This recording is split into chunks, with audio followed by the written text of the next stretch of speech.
Hello बच्चों, आपके अपने चैनल V4U में आप सभी का बहुत बहुत स्वागत है। आज हम लेकर आए हैं साइंस का प्रीवियस ईयर क्वेश्चन पेपर। वैसे आपको आइडिया लग जाएगा कि किस टाइप के क्वेश्चंस आते हैं क्वेश्चन पेपर में। तो ये प्रीवियस ईयर का क्वेश्चन पेपर है। तो चलिए हम बिना टाइम वेस्ट किए हुए क्वेश्चन पेपर सॉल्व करना स्टार्ट करते हैं। Section A, question number 1। A Mendelian experiment consisted of breeding pea plant bearing violet flower with pea plant bearing white flower. What will be the result in F1 progeny? I hope कि आप में से बहुत सारे बच्चों को ये question का जवाब आता होगा। जिन बच्चों को इस क्वेश्चन का जवाब आता है वो कमेंट बॉक्स में कमेंट करके बता सकते हैं। और जिन्हें जब हम वॉयलेट कलर के पी प्लांट को क्रॉस कराते हैं वाइट कलर के पी प्लांट से, तो जो प्रोजेनी आती है वो वॉयलेट कलर का आता है। उसका जो फ्लावर होता है वो वॉयलेट कलर का होता है। क्योंकि जो वॉयलेट कलर है यहाँ पर वो डोमिनेंट है और वाइट कलर रिसेसिव है। इसीलिए जो फर्स्ट प्रोजेनी आएगी वो वॉयलेट होगी, यानी कि डोमिनेंट है। इसी वजह से फर्स्ट प्रोजेनी के जितने भी ऑफस्प्रिंग होंगे वो सारे के सारे वॉयलेट कलर के होंगे। ये एकदम ही सिमिलर है उसकी तरह, टॉल एंड ड्वार्फ की तरह। जैसे कि फर्स्ट जनरेशन के पी प्लांट में सारे के सारे प्रोजेनी ही टॉल होते हैं, उसी तरीके से यहाँ पर ये सारे वॉयलेट हो गए। वहाँ पर क्योंकि जो टॉल होता है वो डोमिनेंट होता है, तो सारे प्रोजेनी टॉल होते हैं पी प्लांट के। और यहाँ पर ये जो फ्लावर का कलर है यहाँ पर ये वॉयलेट डोमिनेंट है, इसीलिए सारे के सारे फ्लावर वॉयलेट कलर के होंगे। अब write the energy conversion that take place in hydro power plant. Hydro power plant में जो एनर्जी का कन्वर्जन होता है सारे स्टेप्स में, वो हमें मेंशन करने हैं। तो सबसे पहले in a hydro power plant the water stored in dam has potential energy. तो उसके पास कौन सा एनर्जी होता है? Potential energy. And then when the water flow from the high altitude the potential energy is converted into kinetic energy. और जब water high altitude से फ्लो करना स्टार्ट करता है तब ये पोटेंशियल एनर्जी काइनेटिक एनर्जी में चेंज हो जाता है। And when the following water rotate turbine the kinetic energy change into mechanical energy. और जब ये वाटर टरबाइन को रोटेट करता है तो काइनेटिक एनर्जी मैकेनिकल एनर्जी में चेंज हो जाती है। And then the generator converts mechanical energy into electrical energy. तो ये हो गया हाइड्रो पावर प्लांट में एनर्जी का कन्वर्जन। नेक्स्ट है हमारा uh compound X on heating with excess concentration of sulphuric acid at 443 Kelvin give an unsaturated compound Y.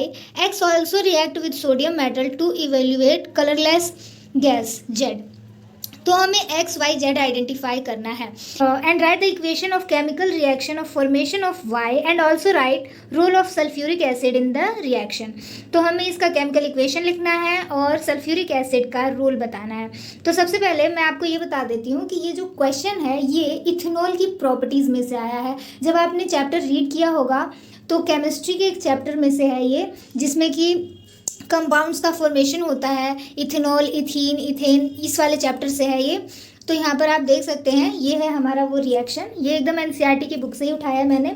यहाँ पर हमें क्या बोला था कि जो हमारा एक्स कंपाउंड है, यहाँ पर क्या बोला गया है, जो हमारा एक्स कंपाउंड है जब हम उसको एक्सिस सल्फ्यूरिक एसिड के साथ हीट करते हैं तो वो हमें एक अनसैचुरेटेड कंपाउंड देता है वाई। तो यहाँ पर आप देखिए, यहाँ पर आप देख सकते हैं कि हमारा इथेनॉल है, जब हम इसको हीट करते हैं कंसंट्रेटेड सल्फ्यूरिक एसिड के साथ तो हमें कौन सा कंपाउंड मिलता है? एक इथीन मिलता है हमें। Ethanol gives ethene and water release हो जाता है। और इस रिएक्शन से हमें क्या मिला? अनसैचुरेटेड हाइड्रोकार्बन मिला। देन हमारे पास इस क्वेश्चन में आगे इसने क्या बोला है? X is also react with sodium metal to evaluate a colourless gas Z. तो जब कभी भी मेटल इथेनॉल से रिएक्ट करता है तो वो हाइड्रोजन गैस रिलीज करता है, हाइड्रोजन गैस इवेल्युएट करता है। तो जब कभी भी यहाँ पर आप देखिए, यहाँ पर एक रिएक्शन मैंने ले रखा है, रिएक्ट विद सोडियम मेटल। तो यहाँ पर जब सोडियम मेटल के साथ इथेनॉल ने रिएक्शन शो किया तो क्या फॉर्म हुआ? सोडियम इथॉक्साइड और हाइड्रोजन गैस का इवोल्यूशन हो गया।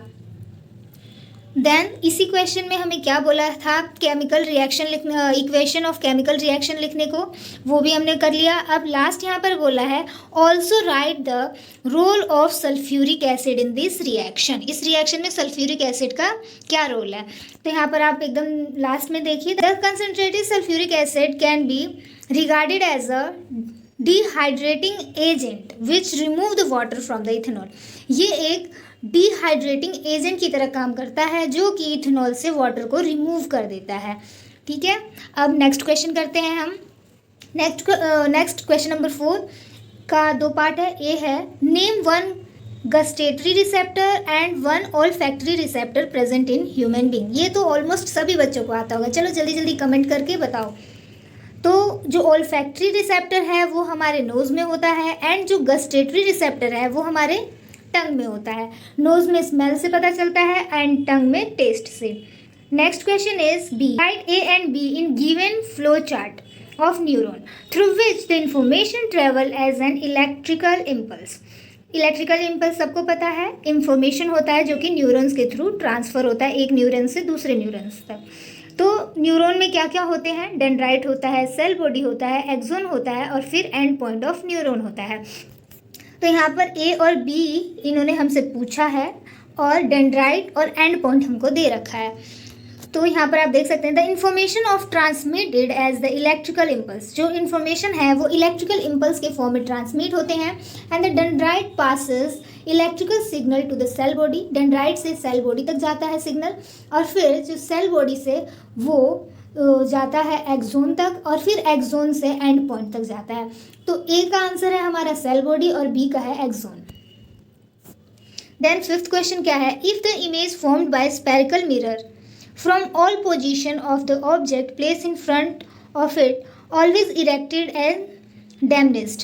तो हमने एक एक्टिविटी किया था जो कि रिफ्लेक्शन और रिफ्रैक्शन वाले चैप्टर से हमने किया था। उसके अंदर था कौन सा ऐसा मिरर था जिससे हमेशा इमेज जो फॉर्म हो रही थी वो इरेक्ट और डैम्निस्ड फॉर्म हो रही थी। वो आपको यहाँ बताना है, उस मिरर का टाइप बताना है और उसका रे डायग्राम बनाना है। तो उस एक्टिविटी में भी हमने आपको बताया था कि सिर्फ एक कॉन्वेक्स मिरर ही है जिसमें हमेशा इरेक्ट और डैम्निस्ड इमेज ही फॉर्म्ड होगी और ये इसका रे डायग्राम है।